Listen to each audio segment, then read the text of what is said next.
Guys, could it be? Weekly updates are back? Sorry, I'm getting sidetracked with some pipe dreams from June 2019. Floor 6 is here, just 2 weeks after Floor 5, and in a first for Skyblock, it's not supposed to be beatable. Okay, well, it is supposed to be beatable, just not for your average player. You know what I mean? Just watch the video, okay, it'll make sense. In terms of the actual floor part of Floor 6, there is basically nothing new. Actually, there is so little new that I would consider it a slightly harder Floor 5. There are no new rooms, and every enemy has the usual 33% more health and damage over the previous floor. Nothing too spectacular there. There's also 2 new mobs. The Zombie Lord, who's just a stronger zombie soldier and drops a kinky cool whip. Why did you make me say that? And the Skeletor Prime, which I'm sure I've seen somewhere else. The bulk of Floor 6 comes in its boss, but there were also some other additions, like the Livid fight being slightly less cheesable and the addition of boss shards that drop from the Watcher Room, I think. They add minor stat boosts to existing dungeon items, nothing too amazing.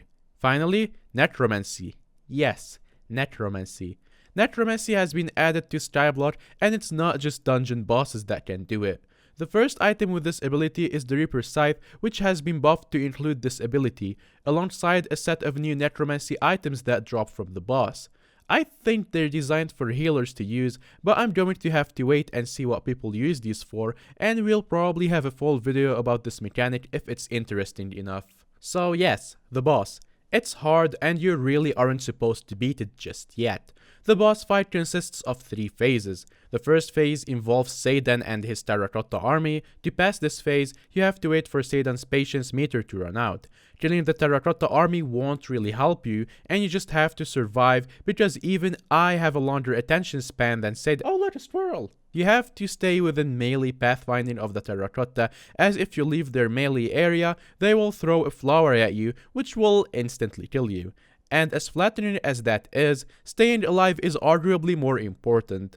After this timer runs out, after about a minute or 2, the second phase will start. If you can complete the first phase, you guarantee yourself access to the free chest even if you lose the fight. I also strongly advise against disturbing a sleeping golem. His second phase is where he's like, heck it, and drops 4 literal giants from the roof to kill you because every good necromancer keeps 4 giants hanging from the roof in cages for fun. Each giant has the modest number of about 25 million health, which is a slight step up from the 5 million of Livid.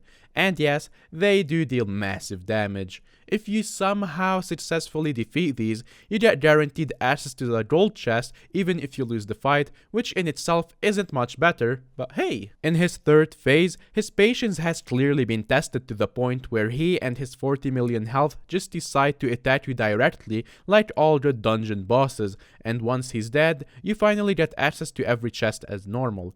Failing the dungeon during the boss fight will still award you with 2000 Catacombs XP, which does make it worth attempting even if you cannot defeat the boss, and the first phase is a lot harder than the rest. A healer is literally required to beat this floor due to the immense damage everything deals, which isn't a bad thing because it brings back balance to dungeons. My healer gang out there, you guys are cool. Overall, the design of this boss is clearly made with the idea that Floor 7 won't be around for a while, and that Floor 6 is something for people to work towards. There's always going to be those level 30 plus dungeon sweats out there posting about how they beat the boss, but in reality, the boss serves as a way to slow players down and make sure they grind to Catacombs 28, where they can begin to use items converted to dungeon items that are going to be a requirement for realistically beating Floor 7. Anyhow, last thing to cover is the new items. They're rolling on your screen as I thought, so just pause on each one to read them. There's not a whole lot except the Necromancer stuff really, but it's a floor full of items that complement existing items as opposed to outright replacing them. So yeah, Floor 6 is hard and you probably can't beat it. That's fine though, because you aren't supposed to be able yet. Of course, I am talking about the average player, and there's always gonna be some Kata 30 nerds talking about how they can beat it easily, but that's their problem for grinding so much Floor 4 back when that was relevant. Leave your opinions in the comments because I'm not sure how the community feels about this. Anyways, that's pretty much it for this video.